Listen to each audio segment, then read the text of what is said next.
누가복음 19장. 예수께서 여리고에 들어가 거리를 지나가고 계셨는데 여리고에는 삭개오라는 사람이 있었습니다. 그는 세리장이고 부자였습니다.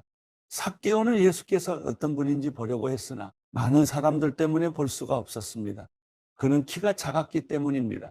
그는 예수를 잘 보기 위해 먼저 달려가 뽕나무 위로 올라갔습니다. 예수께서 그 길로 지나가실 것이기 때문이었습니다. 예수께서 그곳에 이르셨을 때 위로 올려다보며 삭개오에게 말씀하셨습니다. 삭개오야, 어서 내려오너라. 내가 오늘 내 집에서 묵어야겠다. 삭개오는 얼른 내려와 기뻐하면서 예수를 맞이했습니다. 그런데 사람들은 이 광경을 보고 모두 수군거렸습니다. 그가 죄인의 집에 묵으려고 들어갔다. 삭개오는 서서 주께 말했습니다. 주여, 보십시오. 제 소유물의 반을 떼어 가난한 사람들에게 주겠습니다. 누군가를 속여 얻은 것이 있다면 네 배로 갚겠습니다. 예수께서 삭개오에게 말씀하셨습니다. 오늘 구원이 이 집에 이르렀다. 이 사람도 아브라함의 자손이다. 인자는 잃어버린 사람을 찾아 구원하러 왔다. 그들이 이 말씀을 듣고 있을 때 예수께서 연이어 비유를 들려주셨습니다. 예수께서 예루살렘에 가까이 이르셨고 또 사람들이 하나님 나라가 당장이라도 나타날 것이라고 생각했기 때문입니다. 예수께서 말씀하셨습니다. 어떤 귀족이 왕위를 받아오려고 먼 나라로 떠나게 됐다. 그래서 10명의 종을 불러 신문화를 주면서 말했다. 내가 돌아올 때까지 이 돈으로 장사를 하라. 그런데 백성들은 그를 미워하게 사절을 뒤따라 보내며 우리는 이 사람이 왕이 되는 것을 원하지 않습니다라고 전하게 했다. 그러나 그 귀족은 왕이 돼 집으로 돌아왔다. 그는 자기가 돈을 준 종들을 불러 그들이 얼마나 장사를 했는지 알아보았다. 첫 번째 종이 와서 말했다. 주인님, 주인님이 주신 일문화로 신문화를 벌었습니다. 그 주인이 대답했다. 잘했다. 내 착한 종아, 내가 작은 일에 충성했으니 10개의 마을을 다스리는 권세를 주겠다. 두 번째 종이 와서 말했다. 주인님, 주인님이 주신 일문화로 오문화를 벌었습니다. 그 주인이 대답했다. 내게는 5개의 마을을 다스리는 권세를 주겠다. 그러자 다른 종이 와서 말했다. 주인님, 주인님이 주신 일문화가 여기 있습니다. 제가 이것을 천에 싸서 잘 보관해 두었습니다. 주인님은 엄하신 분이라서 맡기지 않은 것을 찾아가시고 심지 않은 것을 거두어 가시기에 제가 두려웠습니다. 그 주인이 대답했다. 이 악한 종아, 내 입에서 나온 말로 내가 너를 판단하겠다. 내가 엄한 사람이어서 맡기지 않은 것을 찾아가고 심지 않은 것을 거두어 가는 줄 알고 있었느냐? 그러면 왜 내 돈을 은행에 저축하지 않았느냐? 그랬더라면 내가 돌아왔을 때 이자까지 함께 찾을 수 있지 않았겠느냐? 그러고 나서 옆에 서 있는 사람들에게 말했다.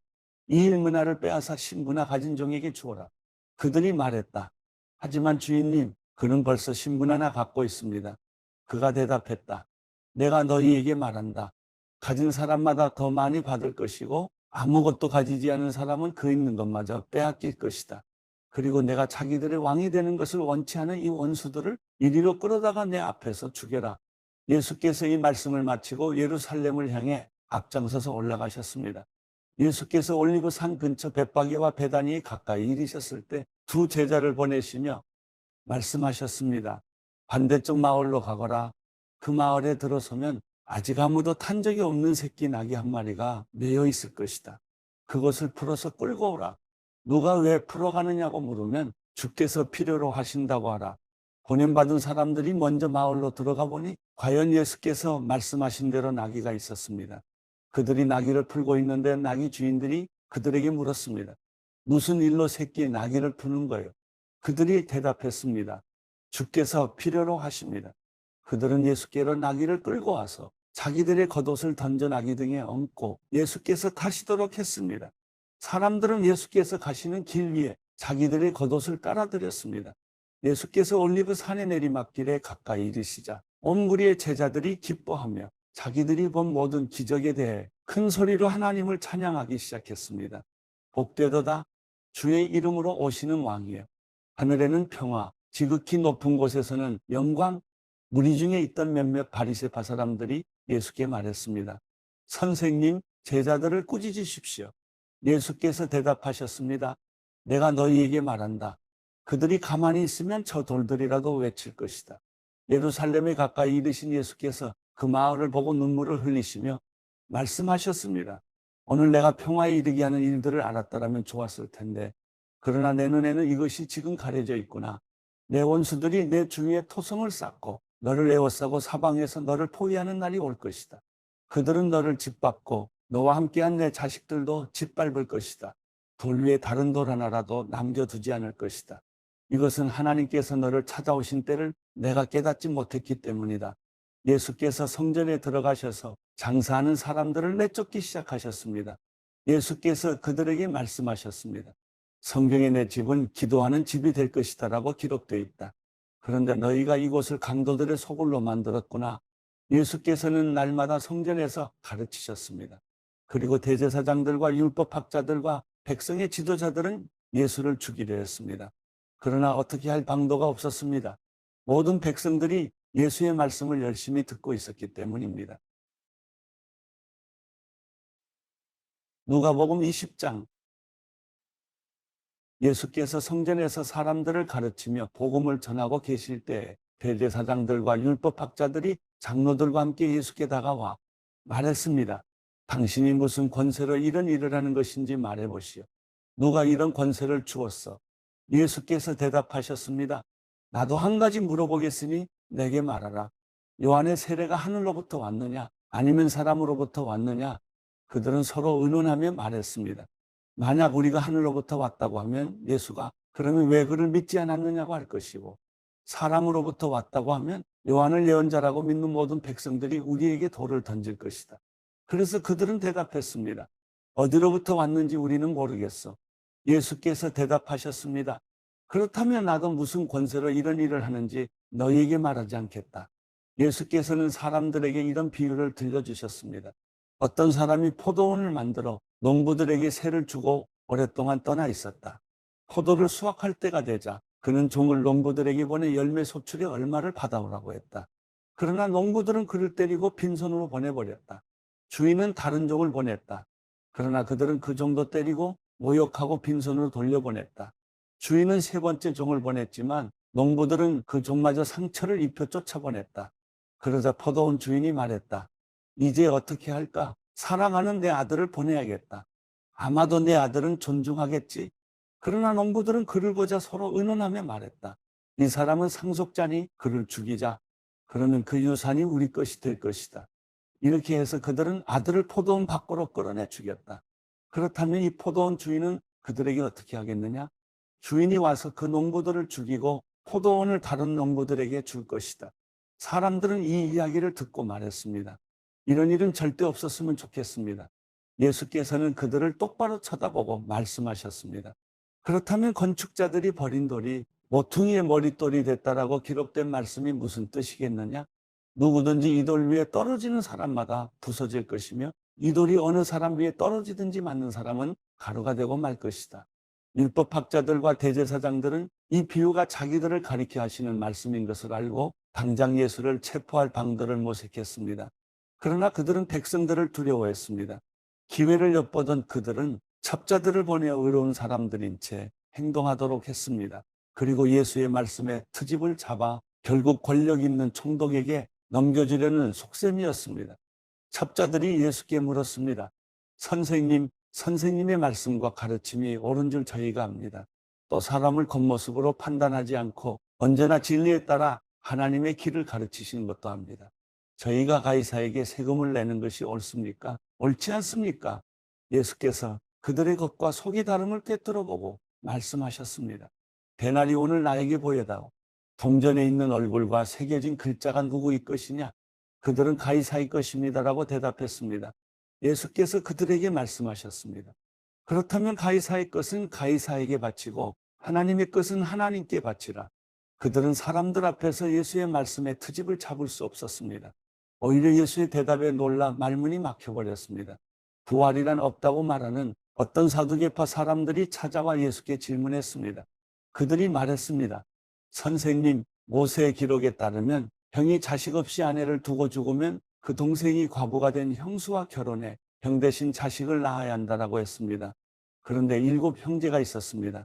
첫째가 아내를 얻어서 살다가 자식 없이 죽었습니다. 그리고 둘째가 형수를 아내로 얻어 살다가 역시 자식 없이 죽었습니다. 그 다음에 셋째가 그 형수와 결혼했고 이런 식으로 해서 일곱째까지 다 자식 없이 죽었습니다. 그리고 마침내 그 여인도 죽었습니다. 그렇다면 일곱 형제가 모두 이 여인과 결혼했으니 부활 때 이 여인은 누구의 아내가 되는 것입니까? 예수께서 대답하셨습니다. 이 세상 사람들은 시집가고 장가간다. 그러나 저 세상과 죽은 사람 가운데 부활에 합당하다고 여겨지는 사람들은 시집도 가지 않고 장가도 가지 않을 것이다. 그들은 천사들과 같아 다시는 죽는 일도 없다. 그들은 부활의 자녀이므로 하나님의 자녀인 것이다. 모세도 가시떨기나무를 언급하는 곳에서 죽은 사람들이 살아나는 것을 보여주었다. 그는 주를 아브라함의 하나님, 이삭의 하나님, 야곱의 하나님이라고 부르고 있다. 하나님께서는 죽은 사람들의 하나님이 아니라 살아있는 사람들의 하나님이시기 때문이다. 모든 사람이 하나님께는 살아있다. 몇몇 율법학자들이 말했습니다. 선생님, 옳은 말씀입니다. 그들은 감히 예수께 더 이상 질문할 엄두를 내지 못했습니다. 예수께서 그들에게 말씀하셨습니다. 사람들이 왜 그리스도를 다윗의 자손이라 말하느냐? 다윗이 시편을 통해 직접 말했다. 주님께서 내 주께 말씀하셨다. 내가 내 원수들을 내 발 아래 굴복시킬 때까지 너는 내 오른편에 앉아 있어라. 다윗이 그리스도를 주라 부르는데 어떻게 그리스도가 다윗의 자손이 되겠느냐? 모든 사람이 듣고 있을 때 예수께서 제자들에게 말씀하셨습니다. 율법학자들을 주의하라. 그들은 긴 옷을 입고 다니기를 좋아한다. 또 시장에서 인사받는 것과 회당과 잔치의 윗자리 차지하기를 좋아한다. 그들은 과부의 가산을 통째로 삼키고 남에게 보이려고 길게 기도한다. 이들이 더 엄한 심판을 받을 것이다.